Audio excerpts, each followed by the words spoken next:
अस्सलामुअलैकुम, good morning everybody, welcome to Geo Pakistan with Huma and Abdullah. अच्छा जी, कल बारिश हो गई, फिर जिस चीज़ का इंतज़ार था कराची वालों के लिए कह रहे हैं, बाकी तो मुल्क में हो ही रही थी कुछ दिनों से, लेकिन वो जो इंतज़ार भी था, डर भी था, खौफ भी था, वो सब मिलजुल के हो गया। ऐसा कुछ गलत भी नहीं था क्योंकि काफ़ी घंटे ट्रैफिक मुख्तलिफ मकामात पर कराची शहर की हम बात कर रहे हैं जाम रही, लोगों को शदीद परेशानी और मुश्किलात का सामना रहा। मुख्तलिफ मकामात पर पानी भरने की भी इत्तलात आई, पर्टिकुलरली कयूमाबाद इसके अतराफ में घंटों का ट्रैफिक जाम था।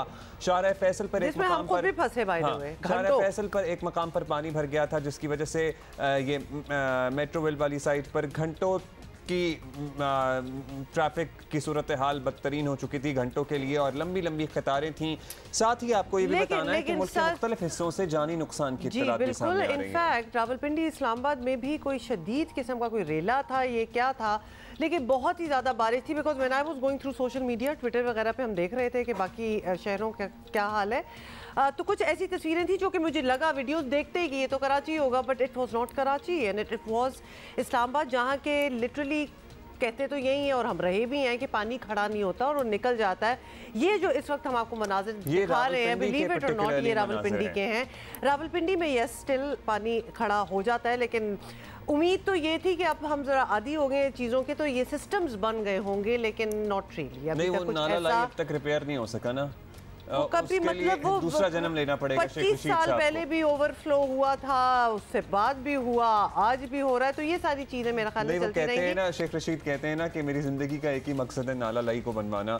सो पता नहीं है वो इन अयाम में भी वो मकसद पूरा नहीं कर पाए, वो आई डाउट कि वो पूरा हुआ।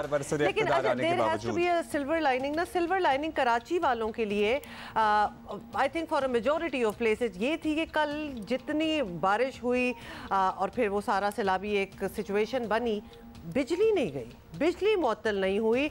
इनफैक्ट मुझे लग रहा था कि बस हम ही ज़रा ब्लेस्ड हैं। फिर मैंने इनसे पूछा, फिर हमने अपने बाकी जो ऑफिस में लोग हैं इर्द गिर्द सारों से ही पूछा, तो सारों का ये कहना था कि देखिए एक तो ये बलोचिस्तान के मनाजिर हैं जहाँ पर मुख्तलिफ मकामात पर सैलाब की सी सूरत हाल है।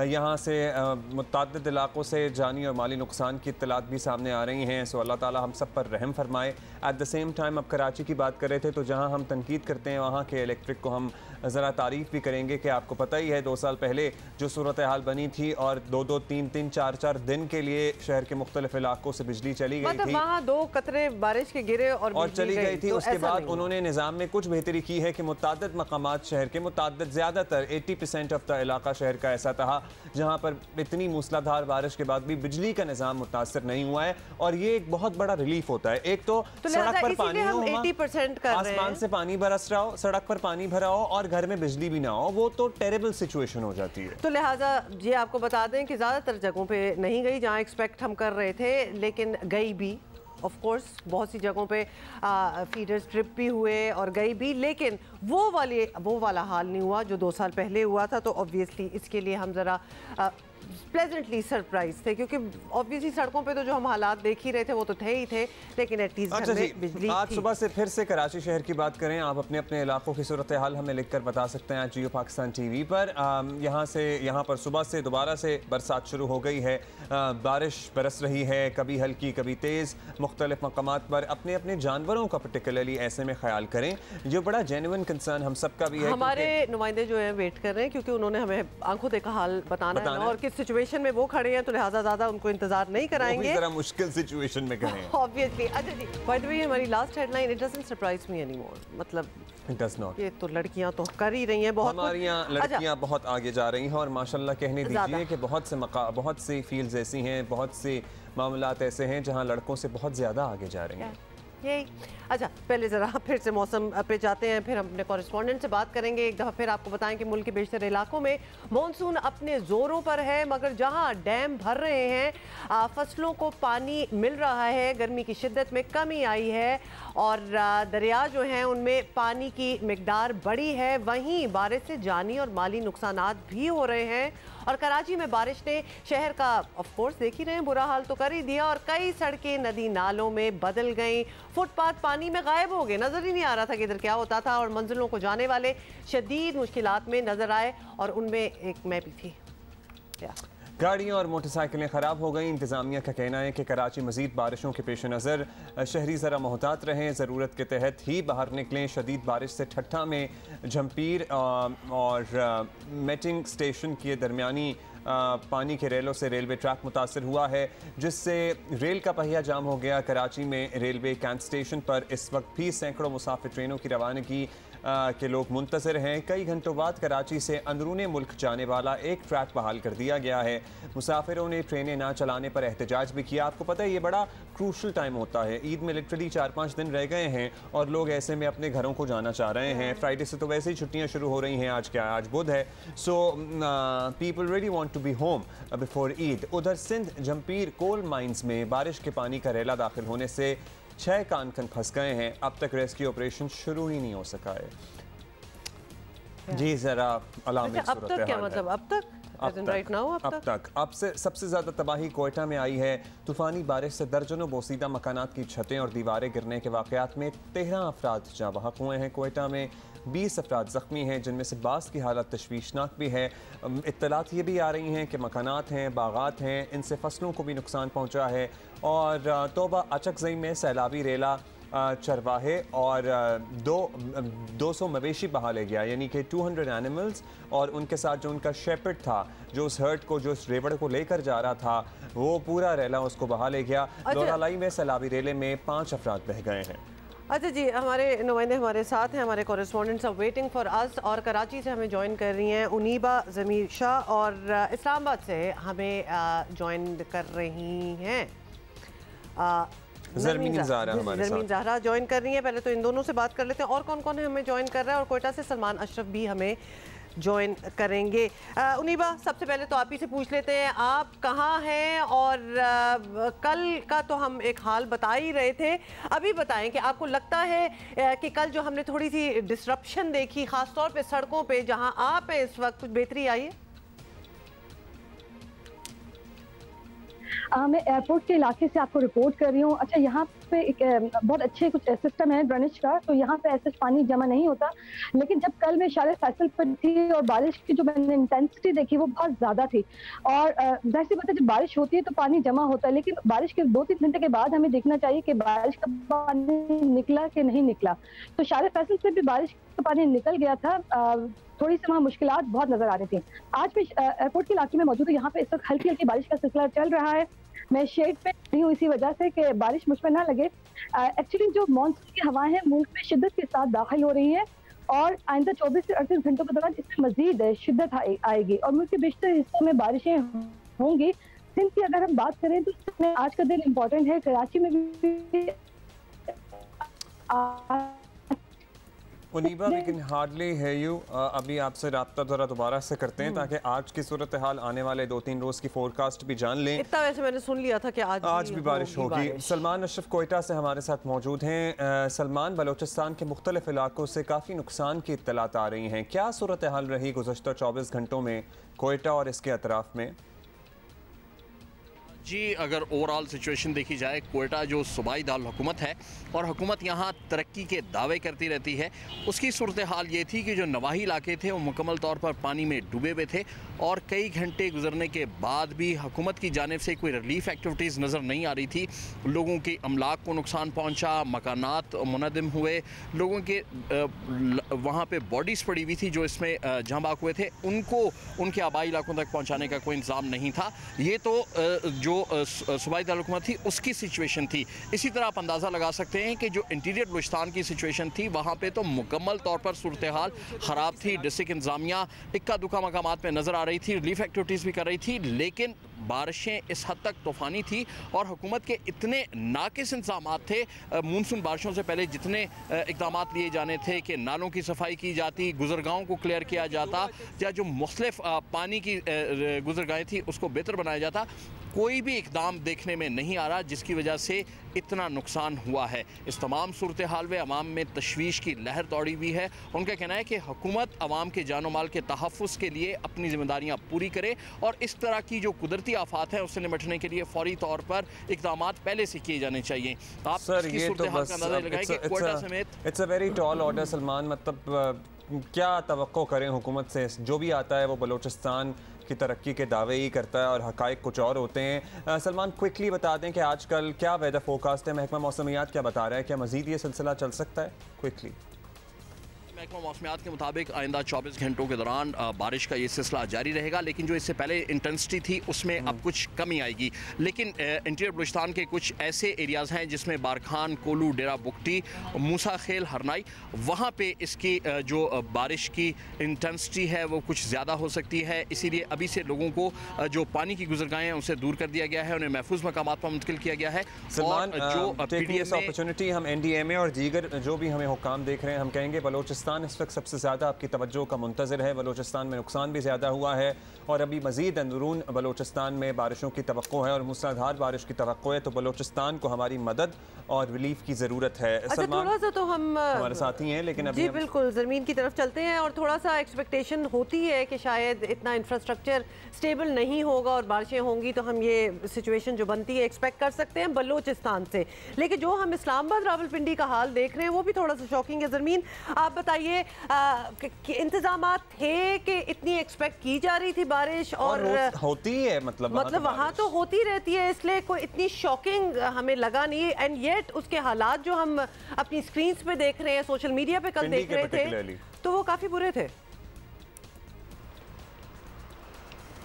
जी बिल्कुल, बारिशें तो यहाँ पर होती रहती हैं, मामूल की बात है। लेकिन कल जो है सबसे ज़्यादा मुल्क भर में जो बारिश रिकॉर्ड की गई है वो रावलपिंडी इस्लामाबाद में रिकॉर्ड की गई है। रावलपिंडी में 85 मिलीमीटर जबकि इस्लामाबाद में 81 मिलीमीटर की बारिश रिकॉर्ड की गई। और वैसे तो इस्लामाबाद की सड़कों पर बारिश होती है, पानी जमा होता है, फ़ौरन निकल जाता है, लेकिन नशेबी इलाके जो हैं वो ज़ेर आब आ जाते हैं। कल भी यही देखा गया कि H13 सेक्टर जो है उसके नशेबी इलाके जो थे वो ज़ेर आब आ गए। वहाँ बताया जा रहा था कि एक नाली की दीवारें जो हैं वो टूट गई।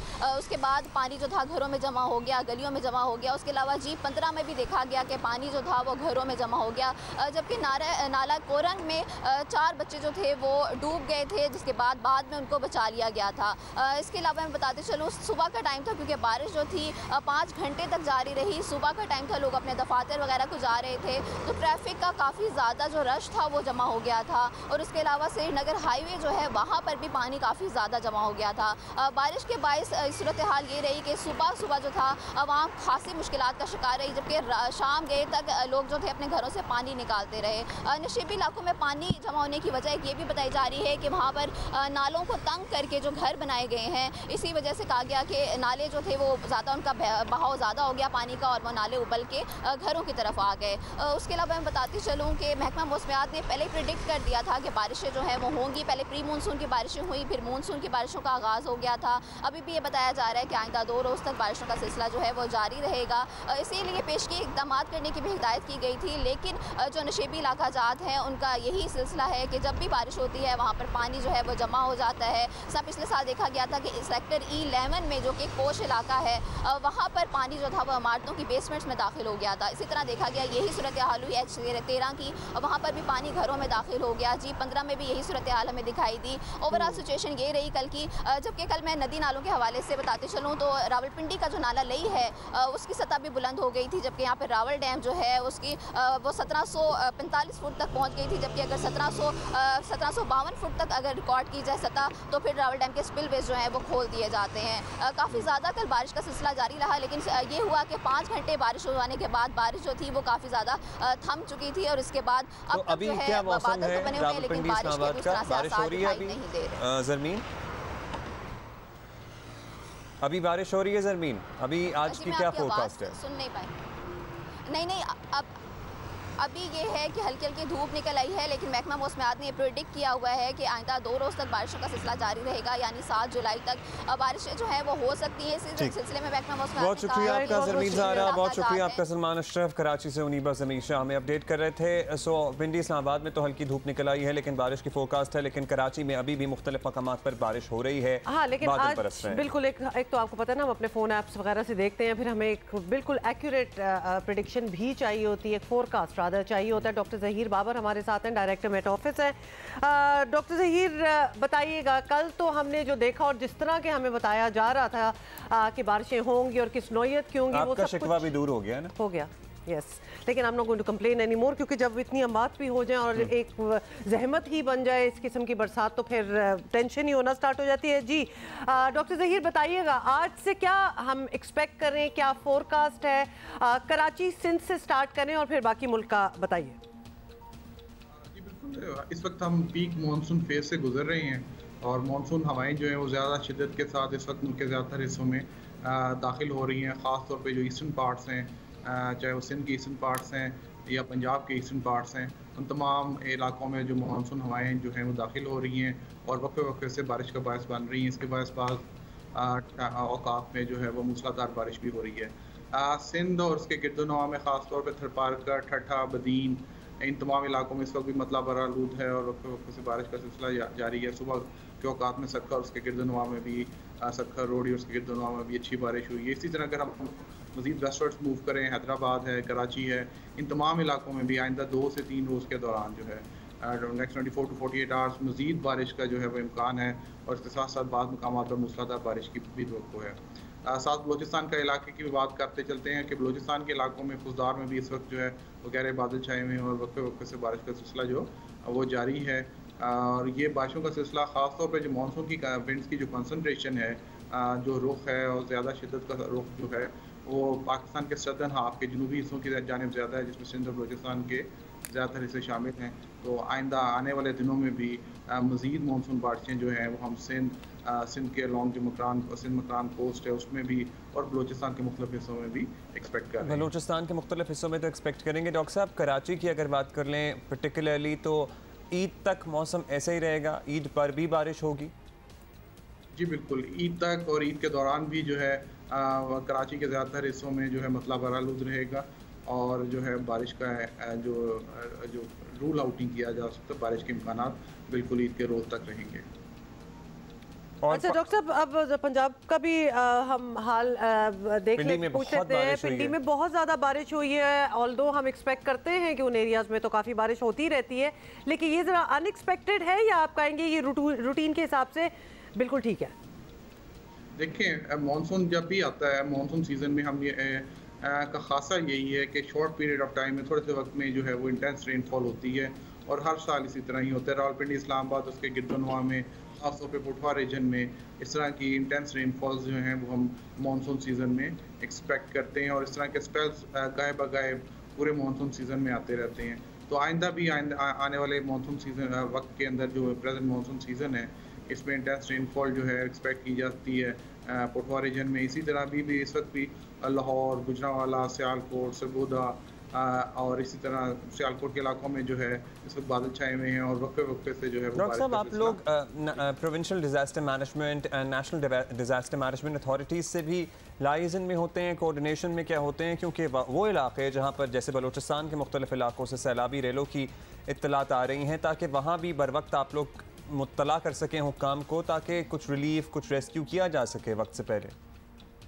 जी बिल्कुल, नेशनल डिजास्टर मैनेजमेंट अथॉरिटीज़, इसी तरह provisional disaster management authorities, local government, इन तमाम के साथ हम बड़े क्लोज लियाज़ॉन में होते हैं, बड़ी क्लोज कोऑपरेशन में होते हैं। जो हमारी फोरकास्ट होती हैं, जो अपडेट्स होती हैं, वो उनके साथ हम थॉरली जो है वो उनके साथ शेयर कर रहे होते हैं, उनसे फीडबैक ले रहे होते हैं।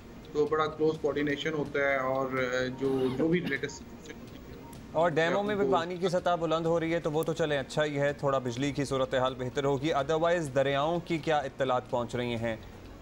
कहीं सैलाब का सच खतरा? फिलहाल तो जो दरिया हैं वो अपने नॉर्मल जो फ्लोज हैं उसी पैटर्न में बह रहे हैं और उसमें सच कोई सिग्निफिकेंट चेंज नहीं है। डैम ज़ाहिर है मानसून सीज़न है और मानसून सीज़न के अंदर हम एक्सपेक्ट ये करते हैं कि फ्लोज बढ़ेंगे और जो हमारे रिजर्वायर्स हैं उनके अंदर जो है वो बेहतरी। Doctor Zaheer Ahmed Babar, thank you so much. बहुत शुक्रिया।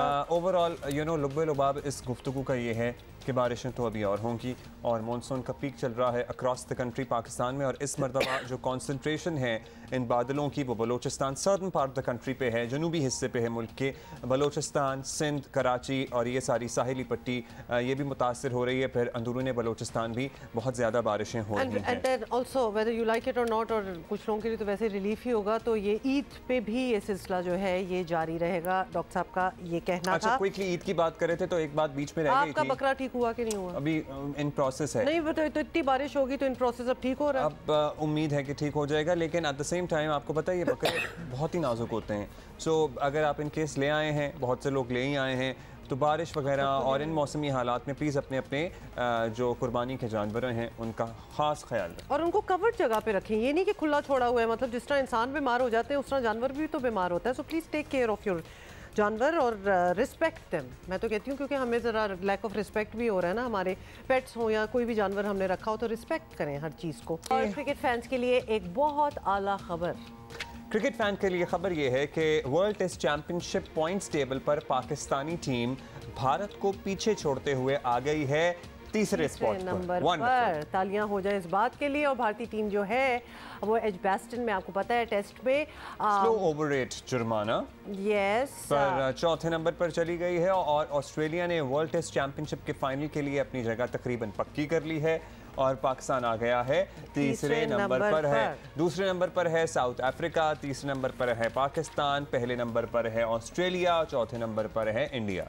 सो ये है ताज़ा तरीन पॉइंट्स टेबल की अच्छी खबर थी। और अब थोड़ी सी टेंशन वाली खबर भी आपको बता दें, जिसमें पूरे मुल्क की हमें दुआएं भी चाहिए, क्योंकि पहाड़ों का शहजादा कहलाए जाने वाले वर्ल्ड रिकॉर्ड होल्डर नौजवान कोपैमा शहरोज़ काशिफ जो है वो नागा पर्वत की चोटी सर करने के बाद वापसी पर मुबैना तौर पर लापता हो गए हैं। मतलब ये सोच के नहीं हमारे रोंगटे खड़े हो जाते हैं, क्योंकि इस किस्म की खबरें जब हमने इन द पास्ट सुनी है तो बहुत ही दुआओं की ज़रूरत थी। शहरोज़ काशिफ जो है उनके वालिद का कहना है कि शहरोज़ काशिफ से ट्रैकर के ज़रिए 7350 फुट की बुलंदी तक राब्ता था। शहरोज़ काशिफ के वालिद ने आर्मी चीफ से अपील करते हुए कहा है कि शहरोज़ की तलाश के लिए ऑपरेशन जो है वो शुरू कर दिया जाए।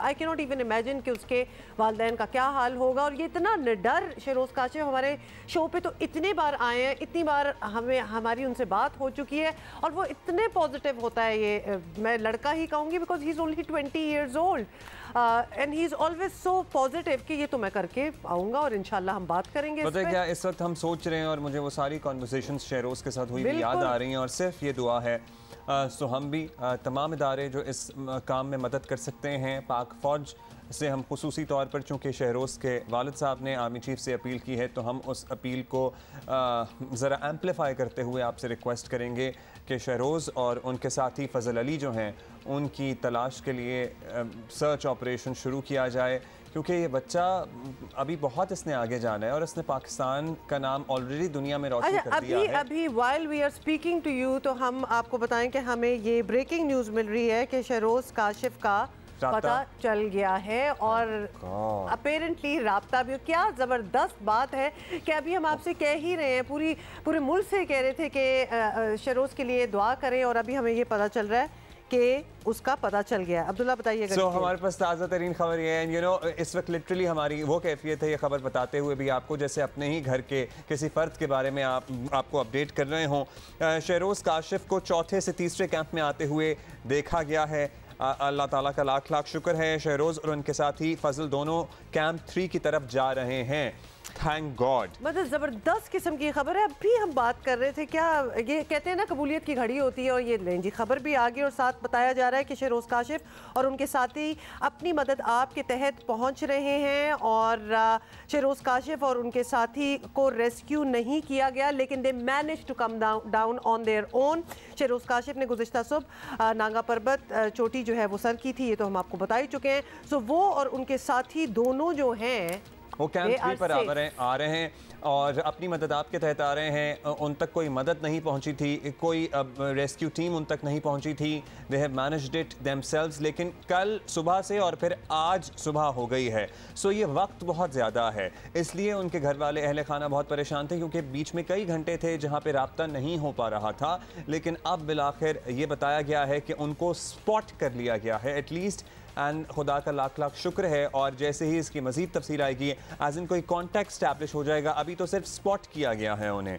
सो आई वंडर कि किस हाइट से देखा गया है, कहाँ से उन्हें नोटिस किया गया है, लेकिन उन्हें स्पॉट से किया गया है। खबर है और ये खबर आ जाना ही बहुत बड़ी बात है। कोपैमा शहरोज़ काशिफ का पता चल गया है और शहरोज़ काशिफ के वालिद काशिफ सलमान की गुफ्तगू जो है वो भी हमें ऐसा बताया जा रहा है कि जैसे हो गई है। शहरोज़ काशिफ चौथे से तीसरे कैंप में आते दिखाई दिए हैं, वालिद का ये कहना है। तो यानी उनको न्यूज़ पहुंच गई है और हमें भी ये न्यूज़ पता चली। अच्छा, ये वो बाय द वे ये तस्वीर थी जिसको कल हम देख रहे थे और आपको दिखा भी रहे थे और खौफज़दा हुए थे कि जब बिल्कुल पीक पे पहुंच जाते हैं तो वो नीचे कोई पहाड़ नहीं होता, वो एक्चुअली बर्फ़ ही होती है जिस पे चल रहे होते हैं, चढ़ रहे होते हैं रादर। टू मच, ये तो बहुत ही अच्छा। और ये भी आपको याद दिला दें कि शहरोज़ नागा पर्वत सर करने वाले कम उम्र तरीन को पैमाए। He is just 20 years old boy। अल्लाह मियां इसको लंबी ज़िंदगी दे और उनके साथ उनकी हिफाजत करे। इनके साथी फजल अली और ये दोनों ठीक हैं अब तक की इत्तलात के मुताबिक और कैंप 3 की तरफ जा रहे हैं फ्रॉम कैंप 4। इमरान खान साहब की बात करेंगे, PTI के चेयरमैन, साबिक वज़ीर आज़म। उनकी सियासत वहीं चल रही है जहाँ चल रही है। इमरान खान बैरूनी साजिश और सियासी मुखालफिन को गद्दार करार देने के बयानिए से पीछे हटते नज़र नहीं आ रहे हैं। वैसे किसी को उम्मीद क्यों थी कि वो पीछे हटेंगे? इत्तेहादी हुकूमत जैसे जैसे अपने कदम जमा रही है और वैसे वैसे चेयरमैन तहरीक इंसाफ की फ्रस्ट्रेशन आप कह लें, गुस्सा और झुंझलाहट जो है वो बढ़ती नज़र आ रही है। कल चेयरमैन PTI ने किसी का नाम लिए बगैर कैसे धमकियां दी, जरा सुन लें। मैं आज ये सवाल पूछता हूँ सबसे, अपनी कौम से, और मैं अपनी जुडिशरी से सवाल पूछता, क्या पाकिस्तान में फंडामेंटल राइट सस्पेंड हो गए हैं? पहले बता दें, क्या मार्शल लॉ लग गया यहाँ? जब से ये हुआ सब कुछ, मुझे तो सब पता है कि किसने क्या किया। मैं सिर्फ और सिर्फ अपनी कौम के लिए कि मैं चाहता हूँ मेरे मुल्क को नुकसान ना पहुँचे, मैं चुप करके बैठा हूँ। मैं कोई बात नहीं करता क्योंकि मुझे पता है किस तरह ये सारी साजिश हुई थी और कौन कौन मुलव्वस है। मैंने एक टेप भी, एक वीडियो बनाई हुई है, महफूज जगह पर रखी है कि अगर मुझे कुछ होता है तो वो भी पब्लिक को पता चलेगा कि कौन कौन कैरेक्टर्स ने क्या क्या किया। ये जो मुल्क को, इस मुल्क से जो इतनी बड़ी गद्दारी की है वो किस किस ने की है। लेकिन अगर इसी तरह हमें दीवार के साथ लगा दिया गया और इसी तरह ये हरासा किया गया तो मैं मजबूर होऊंगा, फिर मैं बोलूँगा, मैं फिर सब कुछ कौम के सामने रख दूंगा कि क्या हुआ। तो इमरान खान साहब ने कहा है कि सब कुछ वो कौम के सामने ले आएंगे। और अगर बात यह है कि खान साहब की बात नहीं हो रही है, एक्चुअली ये हर उस लीडर के बारे में बात हो रही है जिसके पास बहुत सी चीज़ें, बहुत मवाद पड़ा होता है लेकिन वो शेयर नहीं कर सकते। अगर आप शेयर नहीं कर सकते तो मत बताएं उसके बारे में, क्या फ़ायदा। अच्छा, वैसे शेयर करें, वरना आप भी शेयर करें खान साहब, और आपसे पहले जो आए हैं और जो अभी बैठे भी हुए हैं, क्योंकि उनकी भी बड़ी स्टेटमेंट्स होती हैं कि जी हमारे पास बहुत कुछ पड़ा हुआ है लेकिन हम शेयर नहीं। Do it already. मेरी एक बात नहीं, आप कौम को क्या समझते हैं कि कौम समझ नहीं सकेगी ये बात? इमरान खान साहब को आज इस बात पर एतराज़ है या वो कह रहे हैं कि उन्हें मुबैना तौर पर दीवार से लगाया जा रहा है या उन्हें हरासा किया जा रहा है।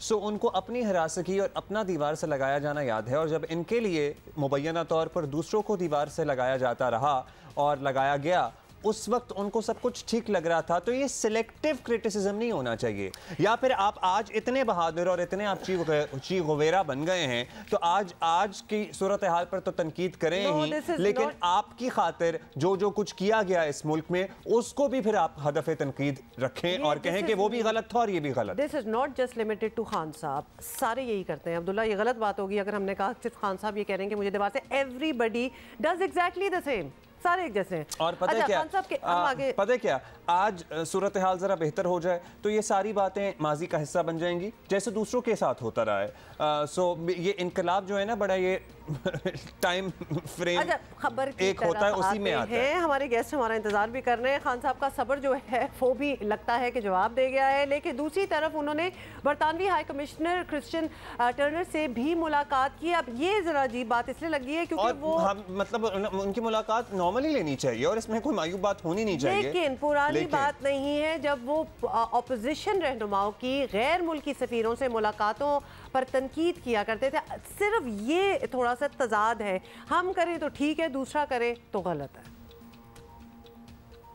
कैसे चला अमेरिकन एम्बेसी में, इनकी फ्रीक्वेंसी बढ़ गई इनसे मिलने ऑपोजिशन पॉलिटिशियन से, हमें वो सारी इंडिकेशन थी। अब देखें एम्बेसीज का काम तो फॉरेन पॉलिसी होता है, उनका क्या काम है कि हमारे डिसिडेंट्स जो कि खुश नहीं है उनसे मीटिंग शुरू कर दी। अमेरिकन एम्बेसी इनमें से कईयों को बुला के मीटिंग कर रही थी। अमेरिकन एम्बेसी ऑपोजिशन लीडर्स को ज्यादा मिलना शुरू हो गई। हमारे पास सारी सर मतलब बरसर इख्तिदार आने से पहले भी अमरीकी सफारतकार और डिप्लोमेट्स आपसे मिलते रहे थे और आपके इख्तिदार में रहते हुए अपोजिशन से मिलते रहे थे। अब आप अपोजिशन में हैं तो ब्रिटिश हाई कमिश्नर से आपकी दोबारा मुलाकात हो गई। ऐसा कोई हवा है नहीं जिस बात का आप हवा बनाने की कोशिश करते रहे हैं और सिर्फ अपना नैरेटिव सेल करने के लिए आप इस किस्म का बयान देते रहे हैं। सो हमें आपकी इस मुलाकात पे कोई एतराज़ है नहीं और किसी को भी नहीं होना चाहिए, because this is a routine practice. लेकिन आप भी ना किया करें बाकियों पे एतराज़। अच्छा, तजियाकार अतर काज़मी हमारे साथ हैं। अतर काज़मी साहब, अपोजिशन वालों से गैर मुल्की सफ़ीरों की मुलाकातों पर खान साहब को सख्त एतराज़ रहे हैं और अब वो पहले अमरीकी वफ़द से मिले। आपको पता है इल्हान उमर, जो हम तस्वीरें भी दिखा रहे हैं, वो भी आई हुई थी और अब बरतानवी हाई कमिश्नर से। तो इसकी जस्टिफिकेशन क्या हो सकती है? ये बड़ा ही सिंपल और जायज़ सवाल है।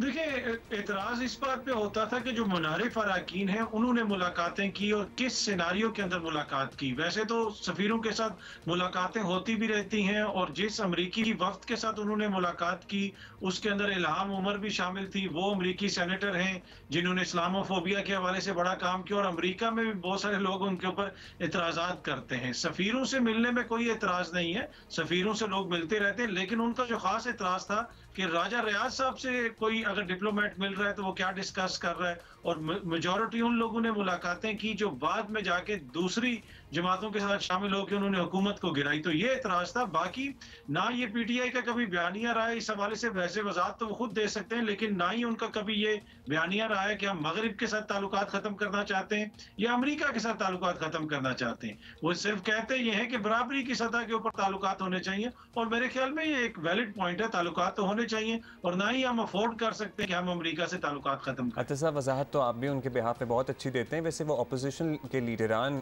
से मुख्तलिफ डिप्लोमेट्स की मुलाकात का तस्करा कर रहे थे, सिर्फ राजा रियाज का जिक्र नहीं था। आई गेस पर्सनली शायद आपने उन्होंने आपको बताया, अदरवाइज़ हमने अभी शॉर्ट्स चलाए हैं जो उनके मुख्तलिफ इंटरव्यूज़ के थे। खैर, ये बता दीजिए कि तहरीक इंसाफ की जानिब से माजी की अपोजिशन की मगरबी ममालिक के सफरा से मुलाकातों को साजिश से जोड़ा जाता रहा है। अभी हमने दोबारा से आपको शायद सुना नहीं, आपने या आप मसरूफ़ थे, ये सुनवाया भी है।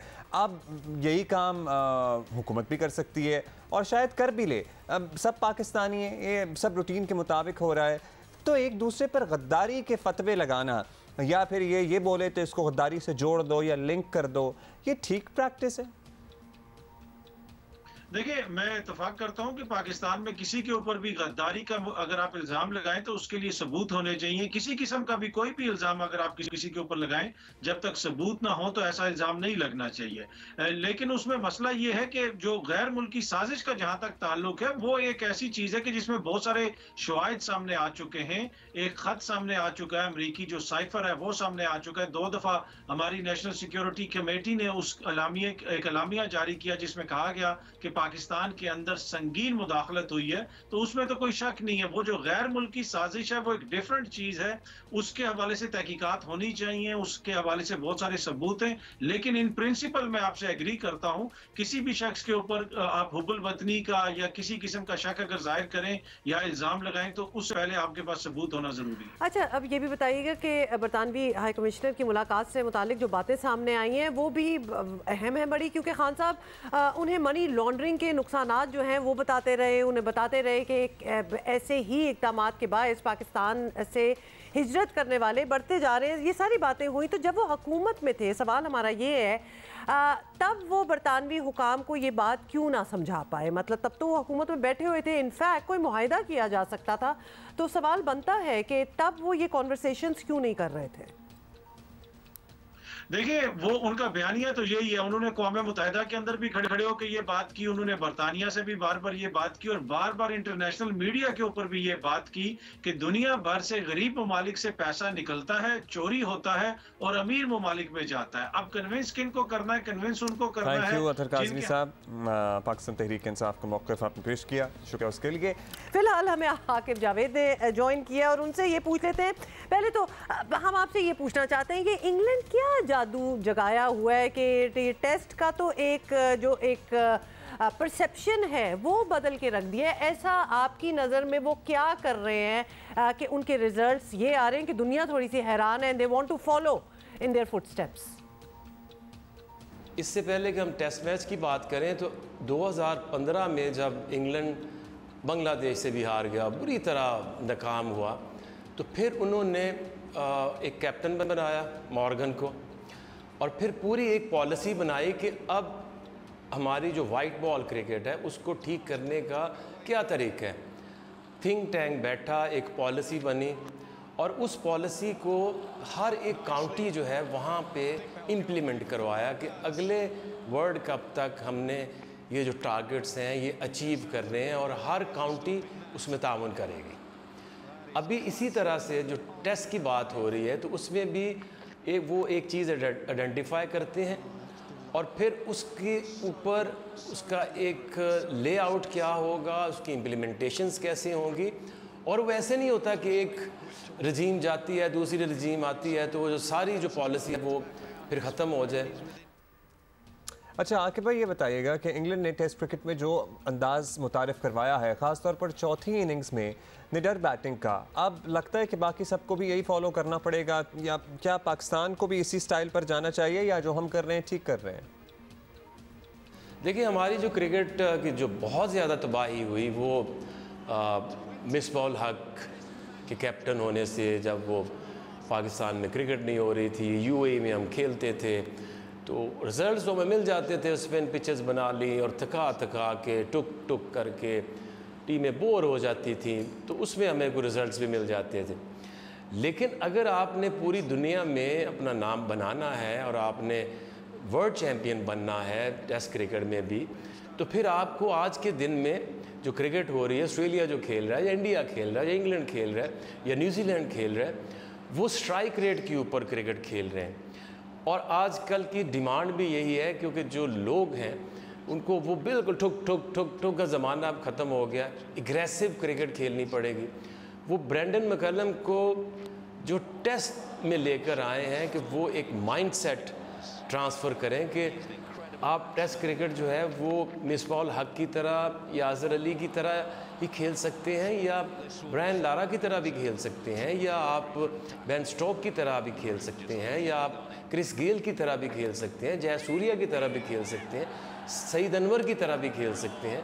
तो अगर ये क्रिकेट टेस्ट क्रिकेट में आपने रेलिवेंट रहना है, लोगों का इंटरेस्ट गेज करना है, तो आपको स्ट्राइक रेट के ऊपर फोकस करना पड़ेगा और एग्रेसिव क्रिकेट खेलनी पड़ेगी। अच्छा, ये टुक वाली जो आपने बात की है ना, बहुत से लोग यंगस्टर्स भी कह लें और मेरे साथ नॉट सो यंगस्टर्स मेरी तरह कह लें, इसीलिए टेस्ट जो है वो बहुत मुश्किल लगता है टू वॉच।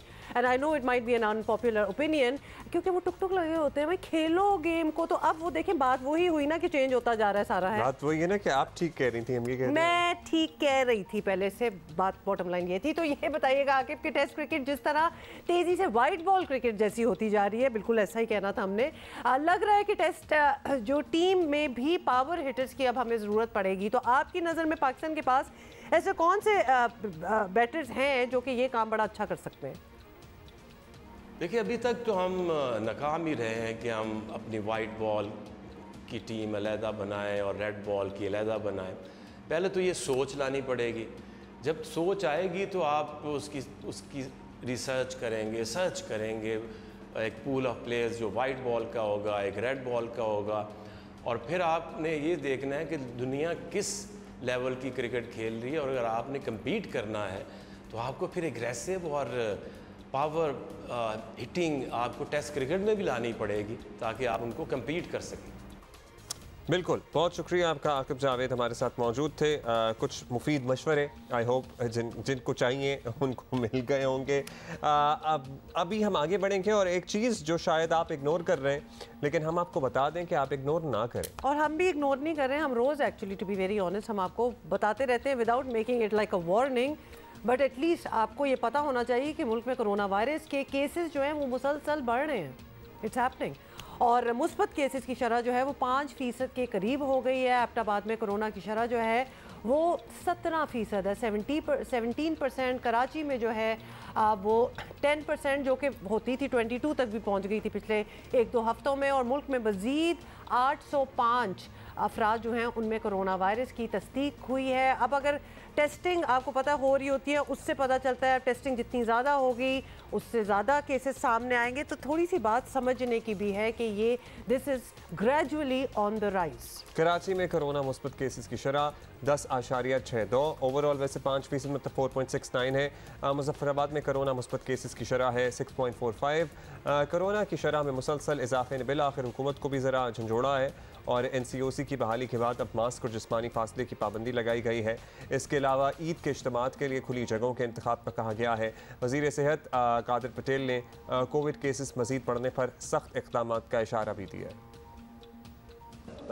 कोरोना में रेज आया, थोड़ा सा इजाफा हुआ है और हमने इसके SOPs फौरी तौर पर जारी किए हैं। लेकिन आपकी बात ठीक है, एयरलाइंस की हद तक तो इसका काफ़ी हद तक हो गया है, ट्रेन में भी हो गया है, पब्लिक ट्रांसपोर्ट में भी हो रहा है। लेकिन ये जो ईद की मंडियां लगती हैं जानवरों की, इनमें अभी तक और बहुत सारी और जगहों पर मास्क का इस्तेमाल नहीं किया जा रहा। हम इंतज़ामिया से डे टू डे राब्ते में, हमारा जो डिपार्टमेंट NCOC जो हमारा एक फोरम है और NIH national institute of health, ये इनसे राब्ते में है। और जहाँ कहीं भी अगर आइंदा चल के थोड़े दिनों में, हम नहीं कहते सडनली फौरी तौर पे, हम इसको स्लोली इम्पोज कर रहे हैं, लेकिन अगर हमें सख्ती करने की ज़रूरत पड़ी तो हम इंतहाई सख्ती भी कर सकते हैं, क्योंकि अगेन आई वुड से कि लोगों की जानें बहुत ज़्यादा अजीज़ है। हुकूमत का फैसला तो ये है, लेकिन कोरोना SOPs पर अमल दरामद करवाना भी एक अपने आप में ही एक चैलेंज है। हमें एतराफ़ करना पड़ेगा कि कोरोना के खिलाफ पिछली हुकूमत बहुत मुतहर्रिक रही है और आवाम का कम नुकसान हुआ। और वज़ीर सेहत अब्दुल कादिर पटेल अगर गुज़श्ता हुकूमत से कोई रहनुमाई लें तो कोई हर्ज नहीं है वैसे इसमें। साबिक पार्लिमानी सेक्रेटरी बराए सेहत जी, ये आप बता रहे थे। हाँ, डॉक्टर नाशीन हामिद साहिबा हमारे साथ मौजूद हैं, उनसे बात कर लेते हैं। अब सबसे पहले तो एक्चुअली एक चीज़ है जो हम आपसे पूछना चाहते हैं ताकि we can just put it out of the way, कि क्या आप ये जिस तरह केसेस बढ़ रहे हैं, क्या आपकी नज़र में ये एक बाकायदा नई लहर है या अभी से एक नई लहर जो है आपको लगता है इसको ये कहना कबल अज़ वक्त होगा? इसको डिफाइन कैसे करेंगी आप?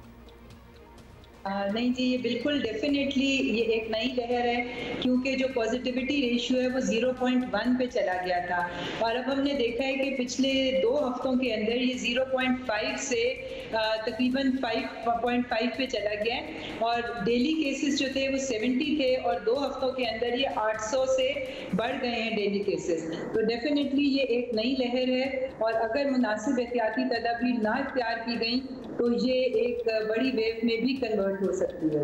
अच्छा डॉक्टर साहिबा, अब हुकूमत ने अब जो एक्शन लिया है, हिदायत जारी की गई हैं, मास्क पहने, जिस्मानी फासले की पाबंदी लगाई है, ख़ासतौर पर ईद वगैरह के इज्तिमा ज़रा खुली जगहों पर होंगे, उनका कहा गया है।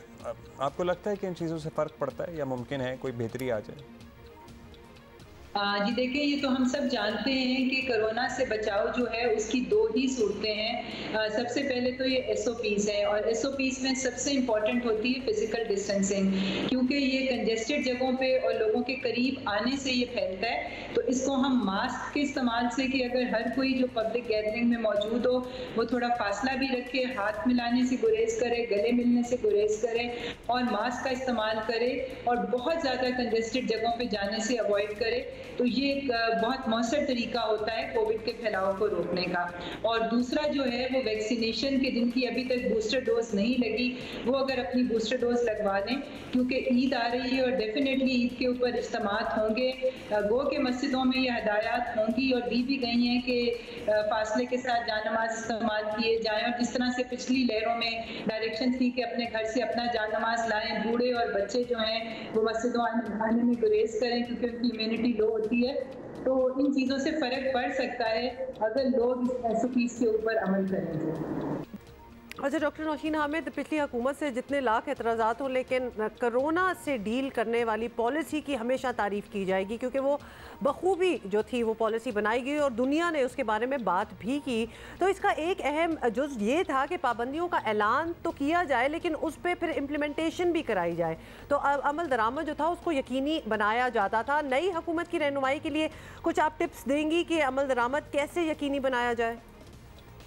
जी बिल्कुल, जो हमारी मैं समझती हूँ कि हमारे जो एक्शंस थे पिछली गवर्नमेंट ने जो लिए थे, एनसीओसी का जो इजलास डेली होता था उसके अंदर डे टू डे सिचुएशन को देखा जाता था, एरियाज़ को मार्क किया जाता था कि किन एरियाज़ में ज़्यादा फैलाव हो रहा है, कौन सी वजह से ज़्यादा फैलाव हो रहा है, तो उनके मुताबिक जो है वो फ्रेश इंस्ट्रक्शंस जो हैं वो डेली बेसिस पे। इसलिए एक तो मैं इनको ये कहूँगी कि जिस तरह से जिस ऐसन तरीके से पिछली गवर्नमेंट ने इसको निपटा और जिसकी पूरी दुनिया में रिकग्निशन मिली, उसकी एक मेन वजह ये थी कि हम उसको डेली असेस करते थे। डेली डाटा जो है वो सामने स्क्रीन के ऊपर फ्लैश करता था और उसकी रोशनी में फैसले किए जाते थे। इसलिए ये कोविड ऐसी चीज़ है जिसका हम कोई एक दिन डिसीजन नहीं ले सकते, क्योंकि ये डेली बेसिस पे इसकी सिचुएशन चेंज होती है। तो इनको करें और इसकी इम्प्लीमेंटेशन के लिए ज़ाहिर है लोकल गवर्नमेंट जो है, लोकल इंतज़ामिया जो है, उसका एक बड़ा मेजर रोल होता है। तो इसलिए जो डिप्टी कमिश्नर्स वगैरह हैं उनको लीडिंग रोल दिया जाए, वो अपने अपने इलाकों के अंदर जो है वो इंश्योर करें कि SOPs पे अमल दरामद हो रहा है। और अगर केसेस बढ़ना शुरू होते हैं जिसका खदशा है, क्योंकि ये इज्तिमात आ रहे हैं आगे ईद के, तो उसके अंदर फिर जो पहले की तरह जो पिछली गवर्नमेंट ने किया था कि हम लोग मुख्तलिफ पब्लिक गैदरिंग्स की जो जगह थी, जैसे रेस्टोरेंट्स थे, शादी हॉल्स थे, और उनके ऊपर हमें थोड़ी सी रिस्ट्रिक्शन लगानी पड़ेगी, लोगों की तादाद जो है उसको रिस्ट्रिक्ट करना पड़ेगा। शुक्रिया आपका डॉक्टर नौशीन, और आपकी टीम की हम बारहा तारीफ़ करते हैं कि जिस तरह से काम किया है आप लोगों ने कोरोना की सूरत हाल पर गुज़श्ता हुकूमत की। कादिर पटेल साहब, आपके लिए ज़रा हैं कुछ टारगेट्स जो आपको अचीव करने हैं, क्योंकि आपसे पिछलों ने बड़ा अच्छा काम किया है, सो एटलीस्ट आपको उस लेवल को मैच करना पड़ेगा। Not taking anything away, but आप भी ज़रा गौर करें और ज़रा मुतहर्रिक हो जाएं। आई एम श्योर होंगे मोर प्रेसिंग प्रॉब्लम्स, और प्रॉब्लम्स ये हैं जी, कराची में ठीक ठाक बारिश हो रही है, एज वी स्पीक बारिश हो रही है, मुख्तलिफ पहुँच जाएंगे, चले जाएंगे, तैर लेंगे, तो मुख्तलिफ मकामात पर बारिश हो रही है। और हमारे कॉरेस्पॉन्डेंट काशिफ मुश्ताक जो निकल गए, वो हमें बता रहे हैं कि क्या क्या हो रहा है। आज बिल्कुल कराची के मुख्तलिफ इलाकों में बारिश का सिलसिला जारी है, और इस हवाले से एहतियाती तदबीर तो इख्तियार करें ही, और अगर मौसम को एंजॉय कर रहे हो तो थोड़ा सा साथ साथ ख्याल भी रखें। जो लोग अपने दफातर के लिए जा रहे हैं या किसी ज़रूरी काम से घर से बाहर निकल रहे हैं, उनको चाहिए कि वो अपनी लाइन में रहकर गाड़ी जो है वो ड्राइव करें, और साथ साथ मोटरसाइकिल सवार भी थोड़ा सा एहतियात करें। इस वक्त बारिश का सिलसिला जारी है, और मेरे कैमरामैन निशान इकबाल अगर आपको कंडीशन दिखाएं सड़कों पर, तो सड़कों पर पानी जमा होना शुरू हो चुका है। जो शहरी हैं वो थोड़ा सा एहतियात करें। ट्रैफिक पुलिस की जानिब से भी बार बार ये कहा जा रहा है। मौसम काफ़ी ज़्यादा खुशगवार हो चुका है, और वक्फे वक्फे से मुख्तलिफ इलाकों में बारिश रिपोर्ट हो रही है। हमने देखा कि गुलशन इकबाल, गुलिस्तान जौहर, पहलवान कोट, मलिर कैंट के मुख्तलिफ इलाकों में जो है वो बारिश का सिलसिला जारी है। अगर मैं ये छाता हटाकर, तो काफ़ी ज़्यादा खुशगवार मौसम हो चुका है, ठंडी ठंडी हवा है, और साथ में जो है वो तेज़ बारिश का सिलसिला मुख्तलिफ इलाकों में जारी है। जी वैसे काशिफ, शायद आपने हमें थोड़ा सा डराने की कोशिश की है, बड़े मज़े में हैं आप, तो बड़ा एंजॉय कर रहे हैं। मतलब देखो ज़रा, गाड़ी के पीछे छतरी लेके आप दालों में चल रही है, कोई आम सामने रख लें, कोई गरम गरम पकौड़े समोसे रख लें, हमें भी इनवाइट कर लें। सबसे ज़्यादा मुश्किल ये सफ़र होता है जो हमारे बाइक पर दोस्त जा रहे होते हैं। आप ज़रा डबल एहतियात करें, और बहुत ज़रूरी है तो घर से निकलें, अदरवाइज़ ज़रा छुट्टी मार लें। हमने क्रिकेट की बात कर ली, लेकिन आपको पता ही है क्रिकेट के अलावा और स्पोर्ट्स भी होते हैं, और हम यहाँ पर हर खेल को प्रमोट करने की कोशिश करते हैं। और आज भी एक ऐसे ही खेल की बात करेंगे, और खेल का नाम है स्ट्रेंथ लिफ्टिंग। और इसमें भी हमारे नौजवान बड़ी दिलचस्पी ले रहे हैं और बड़े झंडे गाड़ रहे हैं। पंजाब स्ट्रेंथ लिफ्टिंग चैम्पियनशिप में हमने देखा कि जहां नौजवान लड़के लड़कियां अपनी स्ट्रेंथ के मुकाबले में शरीक रहे, वहीं ये मुकाबले आसान नहीं है एक्चुअली, बिल्कुल आसान नहीं है। और ये सिर्फ एक नहीं बल्कि 3 पोजीशंस में वजन उठाकर अपनी ताकत को साबित करना होता है। It's pretty difficult. 17 साला अब्दुल्ला सुहेल भट्ट और 21 साला आमना बाबर ने मुकाबलों में कामयाबी हासिल करके बता दिया कि जी हम कुछ भी कर सकते हैं। Basically we are ready for any sport. और आमना बाबर और अब्दुल्ला सुहेल भट्ट ने आज हमें ज्वाइन किया है जियो पाकिस्तान। अस्सलाम वालेकुम आमना, अस्सलाम वालेकुम अब्दुल्ला, दोनों को खुशामदीद कहेंगे। आमना, आपसे शुरू करते हैं चलें।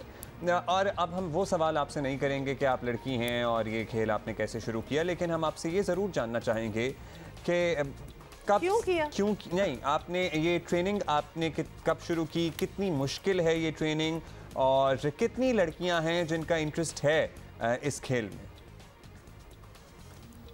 अस्सलाम वालेकुम, मेरा नाम आमना बाबर है मैं स्ट्रेंथ लिफ्टिंग जी, मैंने ये गेम 2 महीने पहले स्टार्ट किया और ये गेम मुश्किल नहीं है। अगर आप सोचें तो बहुत कुछ कर सकती हैं लड़कियां, तो बहुत कुछ कर सकती हैं। ये तो सिर्फ वैसे भी पावर लिफ्टिंग का मुकाबला है। आजकल लड़कियां तो वैसे भी बहुत कुछ कर रही हैं, ये तो कुछ भी नहीं है। तो इसमें कोई मुश्किल नहीं है, आप बस स्टार्ट कर दें, सोचें और ये सब कुछ हो सकता है इजी। तो इससे पहले आप वेट लिफ्टिंग करती थी या आपने शुरू ही स्ट्रेंथ लिफ्टिंग से किया? मैं वेट लिफ्टिंग करती थी। 1 साल पहले स्टार्ट की थी, वेट लिफ्टिंग से स्टार्ट किया था।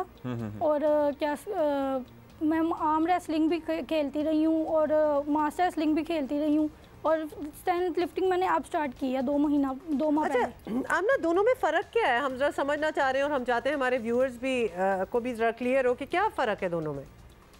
दोनों में फ़र्क सिर्फ इतना ही है कि गेम्स अलग अलग हैं पर पावर उतनी ही लगती है जितनी दोनों गेमों में ज़्यादा वज़न का ही काम होता है। बस फ़र्क इतना है कि नाम्स अलग अलग होते हैं पर पावर का ही दोनों का इशू है, पावर का ही गेम है। अच्छा, अब्दुल्ला से भी जान लेते हैं। अब्दुल्ला, ये पावर लिफ्टिंग जो होती है उसमें आपको गालिबन वेट उठा के ऊपर हवा में भी लेके जाना होता है, लेकिन स्ट्रेंथ लिफ्टिंग में क्या नीचे तक ही रखना होता है, लाइक अ डेड लिफ्ट? जी अस्सलाम वालेकुम, मेरा नाम अब्दुल्ला सुहेल भट्ट है जी। आपने जो स्ट्रेंथ लिफ्टिंग का बताया जी, वो एक तरह की डेड लिफ्ट ही होती है कि उसको सिर्फ आधे रास्ते में जब आपके शोल्डर अप हो जाते हैं वहाँ पर रेफरी डाउन बोल देता है और हम नीचे रख देते हैं। सही। तो ये और मतलब ये 3 पोजीशंस होती हैं, तो ये मतलब एक में प्रूव कर दिया, तो किस किस एंगल में आपको उठाना होता है?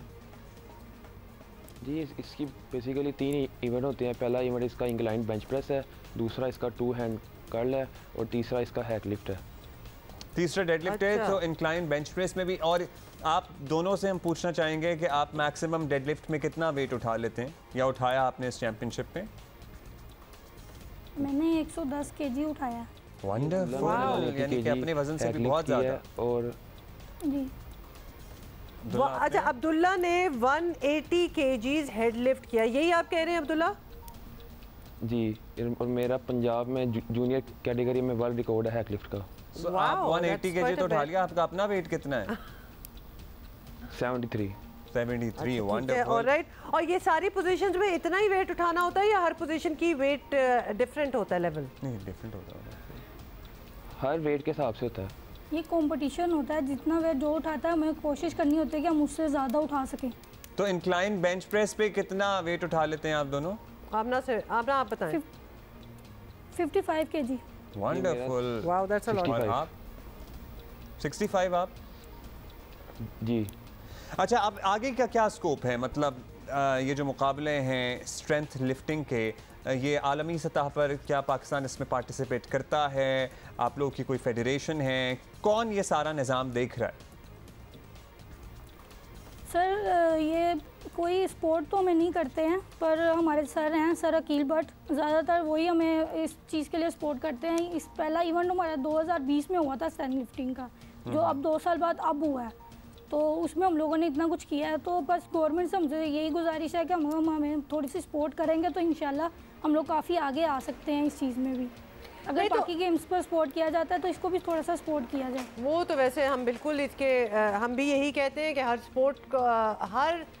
स्पोर्ट को सपोर्ट करना चाहिए हुकूमत को। अब्दुल्ला, ये बताइएगा कि और भी पार्टिसिपेंट्स थे, आपका कंपटीशन हुआ है, ये पॉपुलर स्पोर्ट है क्या? आप इसको कहेंगे कि बहुत से और भी लोग जो थे इसमें शामिल थे? जी, इसमें बहुत से लोग शामिल थे। पूरी पंजाब लेवल की हुई है चैम्पियनशिप। अच्छा, पंजाब लेवल की चैंपियनशिप हुई है। इसकी कोई नेशनल लेवल भी होता है या फिर पंजाब तक ही महदूद है अभी ये चैंपियनशिप? जी, अभी तक इसकी बेसिकली 2020 में पहली पाकिस्तान में इसका आगाज़ हुआ है और पाकिस्तान में आगाज़ ही 2020 में हुआ है। तो दुनिया में कहाँ इसको मतलब ये एक मकबूल खेल के तौर पर जाना पहचाना माना जाता है, ताकि फिर हमारा गोल तो वो होना चाहिए ना कि हम उस मुल्क में जाके फिर मुकाबला लड़ें। क्या ख्याल है? अब ये कजाकिस्तान में इसकी आ रही है चैम्पियनशिप वर्ल्ड की। अच्छा। 5 सितंबर से 10 सितंबर तक, जिसमें तकरीबन 15 से मुल्क इसमें ले रहे हैं। तो आप जाएंगे? हिस्सा ले रहे हैं और इंशाल्लाह पाकिस्तान से भी कोई जाएंगे, इंशाल्लाह पाकिस्तान का झंडा बुलंद करेंगे इंशाल्लाह। Good luck for that. अच्छा आमना, मैं ज़रूर पूछना चाहती हूँ आपकी डाइट और ट्रेनिंग के हवाले से, मतलब इतना वज़न आप उठा रही हैं, खाती क्या है और ट्रेनिंग क्या होती है, मतलब दिन में क्या रूटीन आपका होता है? मैम मेरी रूटीन होती है, मैं सुबह 6 बजे साइकिलिंग की ट्रेनिंग करती हूँ, उसके बाद मैं 9 बजे घर आती हूँ, तो खाना सिर्फ वही खाती हूँ जो घर पे दिया जाता है, इससे ज़्यादा कुछ नहीं खाती। और उसके बाद 5 बजे से लेके 8 बजे तक हमारी ट्रेनिंग होती है पावर लिफ्टिंग की।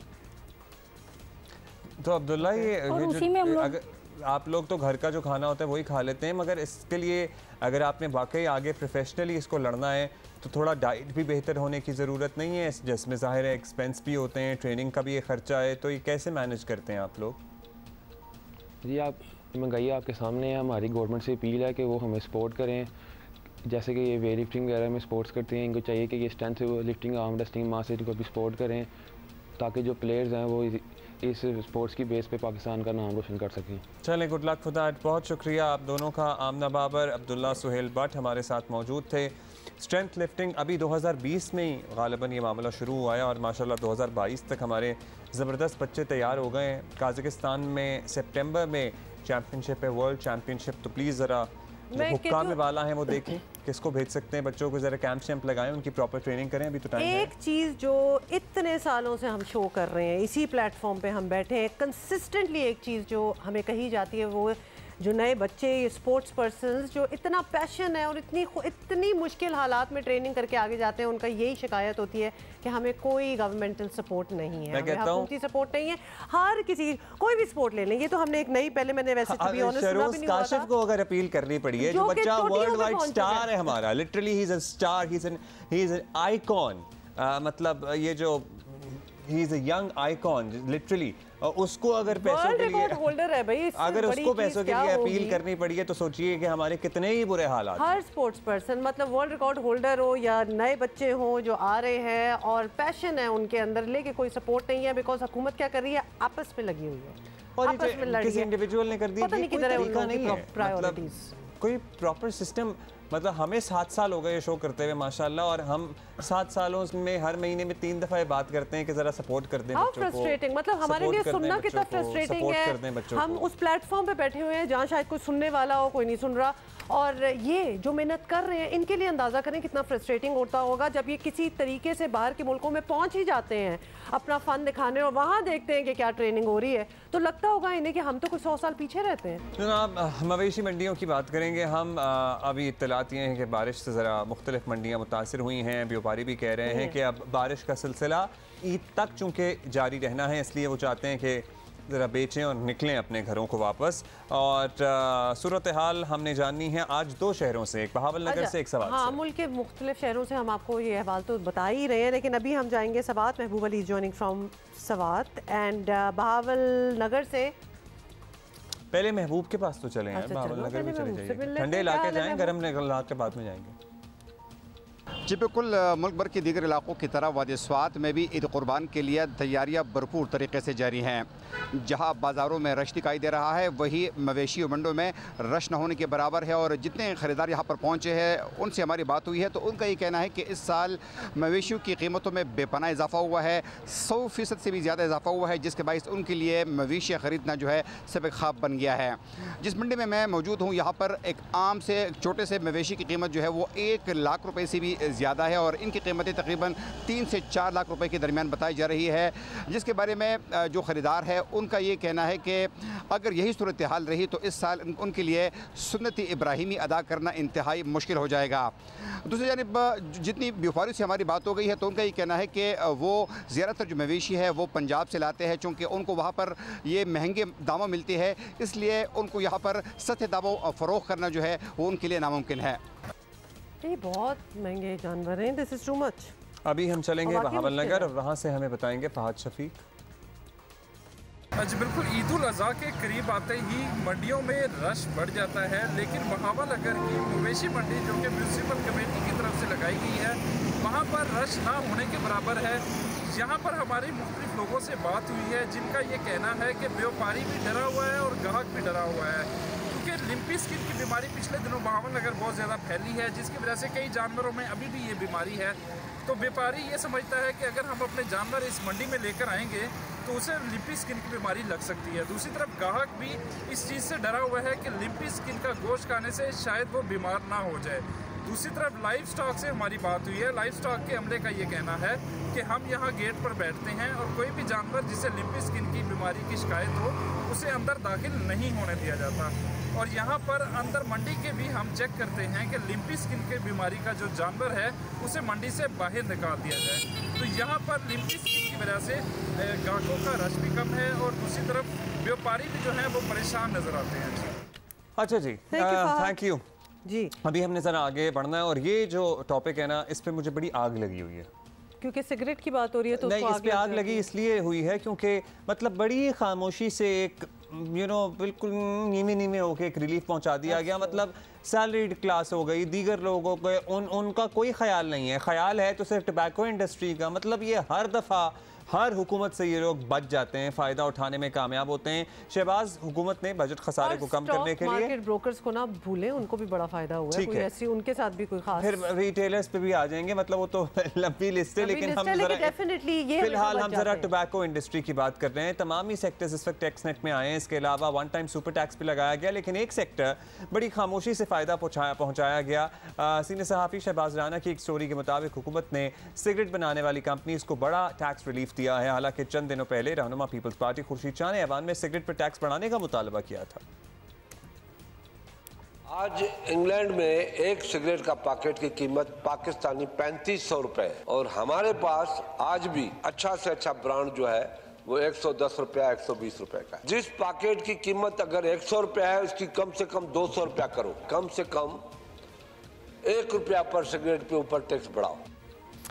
अच्छा जी, समझने की बात है और हमें समझाएंगे रियाज एनडी। रियाज, ये क्या हो रहा है? मतलब कि बाकी सारों को इन्होंने टैक्स नेट में ले आए हैं, सब कुछ कर रहे हैं, इनको क्यों इतना रिलीफ मिल रहा है? नंबर वन, हमें सबसे पहले जो हमारा स्ट्रक्चर है वो समझना होगा। जो टबैको के ऊपर सिगरेट जो है उसके ऊपर ये पर स्टिक के हिसाब से आप टैक्स लगाते हैं। बजट से पहले जो सिगरेट 5 रुपये 96 पैसे का बनता था एक सिगरेट, उसके ऊपर FED 1.65 रुपीज़ थी, यानी एक सिगरेट पे आप 1 रुपये 65 पैसे FED देते थे।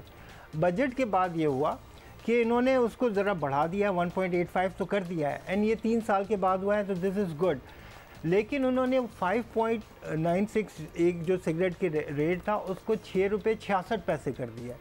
यानी इसका मतलब ये कि पहले जो 119 रुपए की डब्बी थी जो टियर 1 में आती थी, 2 टियर हैं FD के, तो 119 रुपए की जो डब्बी होती थी जो टियर 1 में जाती थी, वहाँ पर अब 133 रुपए हो गई है। यानी एक जो कुछ सिगरेट जो टियर 2 में होते थे वो टियर 1 में चले जाएंगे। टियर 2 में 5 रुपए 90 पैसे टैक्स है। थोड़ा आसान बता दें जरा। हाँ। तो मतलब ये हुआ कि आपने जो महंगा सिगरेट है उसको आपने टियर 1 में डाल दिया और उसको अफोर्डेबल कर दिया लोगों के लिए ताकि वो लें और पिए ना। इसके अंदर जो सारा आइडिया है वो ये कि हमने स्मोकर्स की तादाद को कम करना है, बिकॉज इसकी वजह से लोग बीमार होते हैं, कैंसर हो रहा है। डब्बी कितने की आती है जो अच्छे ब्रांड वाली सिगरेट है उसकी? इस वक्त जो डब्बी बाज़ार में बिक रही है वो 230 रुपए की बिक रही है। जो खुर्शीद शाह ने कहा कि यानी जो 2 ब्रांड मुल्क के अंदर जो सबसे ज़्यादा चलते हैं, टियर 1 का एक ब्रांड है जो 77 रुपए का हुआ करता था,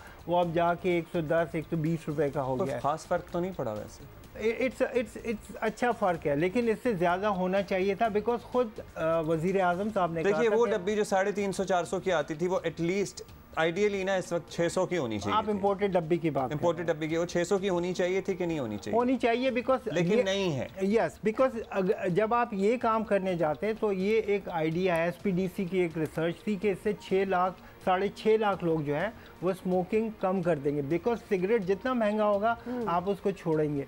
एंड एक स्टडी ये भी है कि जब आप स्मोकिंग पे खर्च नहीं करते तो आप अपने फूड के, अपने बच्चों की तालीम। अच्छा, और हमने वेस्टर्न कंट्री मगरबी ममालिक में अगर देखें तो वो इस किस्म के कुछ लॉज इक़दाम करते हैं डिटर करने के लिए, कम करने के लिए, कि वो रुझान जो है स्मोकिंग का वो इसी तरह ही करते हैं ना कि उसको महंगा कर दिया जाए ताकि लोगों को उनकी खरीद ना हो। एग्जैक्टली। एंड हुमा यहाँ पर हुआ ये है कि आपने बढ़ाया है आपको बज़ाहिर ऐसा नज़र आता है कि आपने सिगरेट का रेट तो बढ़ाया है, उस पर टैक्स बढ़ाया है, लेकिन आपने वो जो थ्रेश होल्ड है जहाँ पे आप जाके टैक्स लगाते हैं, टीयर 1 और टीयर 2 दो ज़िमरे हैं, तो आपने कुछ महंगे सिगरेट को टीयर 1 में डाल दिया है। तो आप वो 5 रुपये 90 पैसे की जगह वो सिर्फ 1 रुपये 85 पैसे टैक्स देंगे। तो वो जो बाकी फ़र्क है वो पॉकेट करेंगे और वो उसकी वजह उनके लिए तो इनफैक्ट और फ़ायदा हो गया है, तो बेहतर ही हो गया उनके लिए। देखिए ये ऐलानात तो बहुत करते हैं, 30% का ऐलान किया गया था, वो अल्टीमेटली सेटल हुआ 11% पे।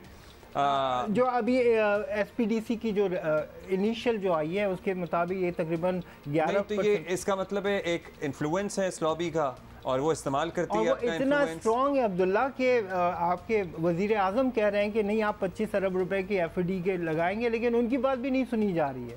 तो यानी you just think of it कि वज़ीर आज़म शहबाज शरीफ ने एक अहकाम दिए, अगर उसको भी नहीं सुना जा रहा और उनको अगर फ़ायदा पहुंचाया जा रहा है तो यू कैन थिंक। तो मतलब ये कि हमने सिगरेट को अफोर्डेबल कर दिया, लेकिन ये एक पॉजिटिव चीज़ ये है कि 3 साल से फ्रीज था सिगरेट की प्राइस का, रिटेल प्राइस के ऊपर फ्रीज था, और ये जो हुआ है इसकी वजह से 3,65,000 लोग जो है वो सिगरेट नोशी तर्क करेंगे, छोड़ेंगे। इंपोर्टेड सिगरेट कितने का बिक रहा है अब? 450-500 रुपए तक भी वो जा रहा है। लेकिन जो तजवीज़ थी अगर उस पर अमल किया जाता तो कुछ 6.5 लाख अफराद जो है वो सिगरेट। आज के लिए इतना ही, बिकॉज बड़ी अच्छी तरह हमें समझ भी आ गया, लेकिन बात यह है कि क्या हुकूमत समझ रही थी कि इसको पता नहीं चले कि हो क्या रहा है? मतलब इतना इन्फ्लुएंस है इस लॉबी का कि आप लिटरली अपनी बात नहीं मनवा सकते। मतलब वज़ीर आज़म कह रहे हैं पूरा मुल्क जो है वो सफर करे, वो टैक्सेस दे, वो सफर करे, वो दबा रहे, लेकिन नॉट दिस इंडस्ट्री। ये टोबैको इंडस्ट्री को रिलीफ मिल जाए किसी तरह। अफसोस, सोचें जरा इस बारे में। और कल